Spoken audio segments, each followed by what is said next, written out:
Hello everyone, my name is Pooja Joshi. I am from New Delhi. Welcome to my channel ChemTech.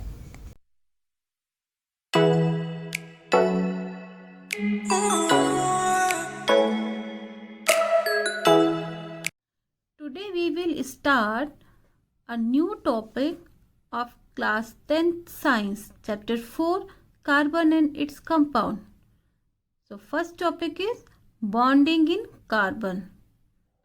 Bonding in carbon is also known as covalent bond. It means carbon में किस type की bonding होती है? Covalent bonding. So first of all, what is covalent bond? The bond formed by the sharing of electrons is called covalent bond, and the compound thus formed gain stability. It means bond formation की need क्यों होती है कि bond formation के बाद ही कोई element क्या acquire करता है? स्टेबिलिटी. इस पूरी प्रोसेस में आपको एक बात समझ में आ रही होगी कि यहाँ ना तो कोई स्पीशीज इलेक्ट्रॉन को एक्सेप्ट करती है और ना ही डोनेट करती है. It means acceptor of electron और डोनर ऑफ इलेक्ट्रॉन दोनों ही इस केस में एब्सेंट है. अच्छा, बोले ऐसा होता है. तो होता क्या है यहाँ पे? इलेक्ट्रॉन्स की शेयरिंग. कोवेलेंट बॉन्ड में क्या होता है? इलेक्ट्रॉन्स की शेयरिंग. और बॉन्ड फॉर्मेशन के बाद एलिमेंट क्या एक्वायर करता है? स्टेबिलिटी. जो कि स्टेबिलिटी हर एक, जैसे हमें स्टेबिलिटी चाहते हैं वैसे ही हर एक एलिमेंट भी क्या चाहता है कि वो स्टेबल हो. लेट्स सी लो. इस फिगर में आप देख सकते हैं कि ये दो अलग स्पीशीज हैं. इन्होंने क्या किया है? अपने अपने इलेक्ट्रॉन की शेयरिंग करी है. और जब इलेक्ट्रॉन की शेयरिंग करी है तो किसका फॉर्मेशन हुआ? कोवेलेंट बॉन्डिंग का. इस फिगर में आप ध्यान से देखें तो ये आप बहुत अच्छे से समझ सकते हैं कि ये जो इलेक्ट्रॉन्स है, इस स्पीशीज का जितना हक इन दोनों इलेक्ट्रॉन में है, इस स्पीशीज का भी उतना ही हक है. मीन्स जो शेयरिंग में इलेक्ट्रॉन्स होते हैं उसमें दोनों स्पीशीज का जो कांटेक्ट होता है, या कहना चाहिए कि जो फोर्स होता है, फोर्स ऑफ अट्रैक्शन, दोनों स्पीशीज का सेम होगा. Now next, how to share electron. अब यहाँ बात आती है कि इलेक्ट्रॉन्स की शेयरिंग कैसे होगी. तो जैसे मैंने आपको पहले भी अभी डिस्कस किया कि किसी भी एटम में क्या होता है? सेंटर में प्रोटॉन और न्यूट्रॉन. प्रोटॉन में चार्ज क्या है? पॉजिटिव. और इलेक्ट्रॉन्स में चार्ज कौन सा होता है? नेगेटिव. और ये हम बहुत छोटी क्लासेस से पढ़ते आ रहे हैं कि पॉजिटिव चार्ज जो नेगेटिव चार्ज को क्या करता है? अपनी तरफ अट्रैक्ट करता है. न्यूक्लियस में पॉजिटिव चार्ज है और इलेक्ट्रॉन्स में नेगेटिव चार्ज. तो दोनों के बीच में क्या होगा? अट्रैक्शन. अब ये जितना अट्रैक्शन इन दोनों इलेक्ट्रॉन्स में फर्स्ट एटम के न्यूक्लियस का होगा, उतना ही अट्रैक्शन इन शेयर्ड इलेक्ट्रॉन्स में सेकेंड एटम के न्यूक्लियस का भी होगा. तो शेयर कैसे करते हैं इलेक्ट्रॉन दोनों स्पीशीज? सेंटर में दोनों इलेक्ट्रॉन शेयर करके बॉन्डिंग बनाएंगे और हम कोवेलेंट बॉन्ड को एक डैश के थ्रू शो कर सकते हैं. मीन्स एक स्पीशीज का इलेक्ट्रॉन, दूसरी स्पीशीज का इलेक्ट्रॉन, ये दोनों आपस में एक डैश के थ्रू कंबाइन करेंगे और किसका फॉर्मेशन हो जाएगा? कोवेलेंट बॉन्डिंग का. अब बात आती है कार्बन की कि कार्बन जो है वो कोवेलेंट बॉन्ड ही क्यों बनाता है? Why does carbon forms covalent bond? So from periodic table we know that atomic number of carbon is 6 and electronic configuration is 2 4. अब ये इलेक्ट्रॉनिक कॉन्फ़िगरेशन हम कैसे लिखते हैं? अकॉर्डिंग टू ऑक्टेट थ्योरी यदि हम देखें तो आउटर मोस्ट शेल में कितने इलेक्ट्रॉन है कार्बन के? 4. और ऑक्टेट थ्योरी क्या कहती है? स्टेबिलिटी मेंटेन करने के लिए लास्ट शेल में कितने इलेक्ट्रॉन होने चाहिए? 8. यहाँ एक एक्सेप्शन होता है, वो किस केस में होता है? हीलियम के केस में। हीलियम के डुप्लेट कंप्लीट होते ही वो स्टेबल हो जाता है। पीरियोडिक टेबल में यदि हम देखें helium, neon, organ, krypton, xenon, radon, ये क्या कहलाते हैं? Most stable element. Thus, carbon has 4 electrons in its outermost shell and needs to gain or lose 4 electrons to attain noble gas configuration. Noble gas configuration क्या है? Stable configuration.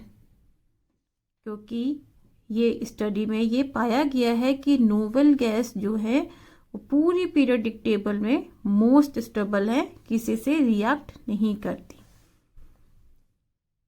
अब देखिए 4 electron को 8 करने के लिए कितने इलेक्ट्रॉन की नीड है? 4। और दूसरी कंडीशन क्या हो सकती है कि ये 4 इलेक्ट्रॉन को लूज कर दे तो डुप्लेट कंप्लीट हो जाएगा, और वो भी ऑक्टेट थ्योरी के अकॉर्डिंग क्या है? Stable configuration. इट मीन यहाँ पे 2 सिचुएशंस आती हैं। सिचुएशंस देखिए, कार्बन की पहली सिचुएशन क्या है? It can lose the 4 electrons in its last shell and become a cation. That mean formation किसका होगा? C4 पॉजिटिव का। 4 इलेक्ट्रॉन लूज करेगा तो कितना चार्ज आ जाएगा? 4 पॉजिटिव।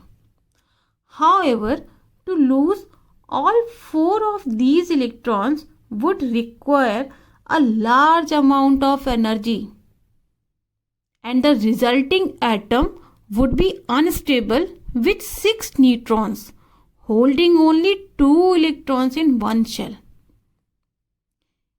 इससे आपको क्लियर हो रहा होगा कि कितनी एनर्जी यदि हम यूज करेंगे तो क्या हो जाएगा? एलिमेंट, कार्बन एलिमेंट अनस्टेबल, क्योंकि ये रिलेशन होता है हाई एनर्जी लो स्टेबिलिटी। ये कंसेप्ट जो है ये आप फंडामेंटल कंसेप्ट है, ये आपको फर्दर आगे के लिए भी ये ध्यान रखना होगा कि जब भी एनर्जी हाई होती है तो स्टेबिलिटी क्या होती है? कम होती है। तो यदि कार्बन को 4 इलेक्ट्रॉन लूज करेगा तो एनर्जी कितनी की नीड क्या होगी? बहुत अधिक, और एलिमेंट क्या हो जाएगा? अनस्टेबल। और बॉन्डिंग तो हमेशा क्या देती है? स्टेबिलिटी। तो इट मीन्स ये कंडीशन पॉसिबल नहीं है। The other option a carbon atom has is to obviously gain 4 electrons from another atom, but it would be extremely difficult for the resulting carbon atom to be stable. Second condition में भी यदि carbon 4 electron gain करेगा किसी other element से तो electrons will have to be held by 6 neutrons in the nucleus. तब भी क्या होगा? स्टेबिलिटी एक्वायर नहीं हो पाएगी, क्योंकि 10 इलेक्ट्रॉन्स को होल्ड करना न्यूक्लियस के लिए पॉसिबल नहीं है। अकॉर्डिंग टू ऑक्टेट थ्योरी ये कंडीशन भी पॉसिबल नहीं होगी। तो अब कार्बन क्या करेगा? Carbon overcomes this problem by sharing it's valence electron with other atoms of carbon or with other atoms of other elements. अच्छा, इस पूरी प्रोसेस को हम कार्बन की स्ट्रक्चर से एक बार और समझ सकते हैं। कार्बन की स्ट्रक्चर में हम देखें तो सेंटर में क्या होता है? न्यूट्रॉन और प्रोटॉन, और न्यूट्रॉन और प्रोटॉन को हम ऐड करके किसी भी एलिमेंट का मास कैलकुलेट कर सकते हैं। तो यहाँ देखिए प्रोटॉन कितने हैं? 1 2 3 4 5 6। न्यूट्रॉन भी कितने हैं? 1 2 3 4 5 6। 6 + 6 यदि हम ऐड करें तो कितना हो जाएगा? 12। कार्बन का एटॉमिक मास कितना हो जाएगा? 12। अब आइए शेल, आउटर शेल में क्या मूव करते हैं? इलेक्ट्रॉन मूव करते। तो फर्स्ट शेल में इलेक्ट्रॉनिक कॉन्फ़िगरेशन के अकॉर्डिंग कितने इलेक्ट्रॉन हैं? 2। और सेकंड शेल में कितने हैं? 4। और बॉन्डिंग में जो पार्टिसिपेट करते हैं वो कौन से इलेक्ट्रॉन होते हैं? आउटर शेल के इलेक्ट्रॉन होते हैं।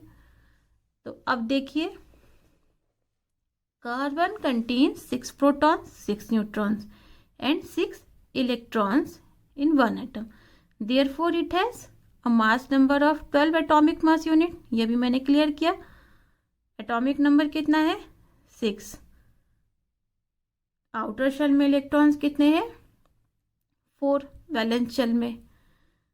और ये जो सर्कल है वो क्या शो कर रहे हैं? The circles in the diagram show energy level representing increasing distance from the nucleus. इस डायग्राम से एक बिल्कुल क्लियर है कि कार्बन का साइज बहुत बड़ा नहीं है। आउटर शेल में इस न्यूक्लियस के प्रोटॉन का अट्रैक्शन बहुत अधिक है, तो इलेक्ट्रॉन को बाहर निकालने के लिए बहुत अधिक अमाउंट में एनर्जी की नीड होगी, जिससे ये क्या हो जाएगा? एलिमेंट पूरा अनस्टेबल हो जाएगा। दूसरी कंडीशन क्या थी? कि इलेक्ट्रॉन को एक्सेप्ट करे। एक्सेप्ट करेगा इलेक्ट्रॉन, तो यहाँ पे ऑलरेडी 6 प्रोटॉन और 6 न्यूट्रॉन थे, 4 और ऐड हो जाएंगे तो कितने इलेक्ट्रॉन टोटल हो जाएंगे? 10। और होल्ड करना कार्बन के लिए पॉसिबल नहीं है, जिससे कार्बन क्या हो जाएगा? अनस्टेबल हो जाएगा। इन सारी प्रॉब्लम्स को दूर करने के लिए ही कार्बन क्या करता है? शेयरिंग ऑफ इलेक्ट्रॉन और फॉर्मेशन होता है कोवैलेंट बॉन्डिंग का। नाउ इट्स क्लियर कि कार्बन में जो बॉन्डिंग होती है उसे हम क्या कहते हैं? Covalent bonding. So it's all for today. If you like the video, please like, share and subscribe to my channel. If you have any doubt, please write it in comment box. Thanks for watching.